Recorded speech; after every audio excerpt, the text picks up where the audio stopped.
És így is letagadsz egy csomó lépcsőből. Majd a tetején megállunk, lenézünk, vigyorgunk, mint aki feljutott a hegycsúcsra, hogy felértünk. Ügyes ez a baba! Hát nagyon ügyes ez a baba! Jaj, de ügyes ez a baba! Azután totális átöltöztetés jön, de nem baj. Ilyen ügyesen figyelt, fölmászik, és el se fárad a cseh. Nem. Nagyon ügyes van. Eddig még csak 2 lépcsős projektje volt, mert hogy anyáméknál csak olyannal találkozunk. Na, megállunk? Hopp, itt találtunk valamit, azért állunk meg? Fúj, ezt nem érdekel.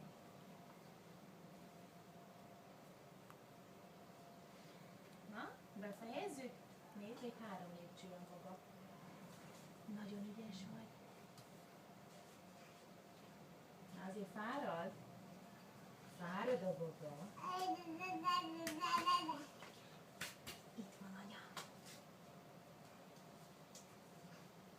Jaj! Nagyon ügyes. Nagyon ügyes vagy. Jaj, de ügyes vagy. Így de most fölállsz? Hát ki ne essen. Jaj, de nagyon ügyes vagy.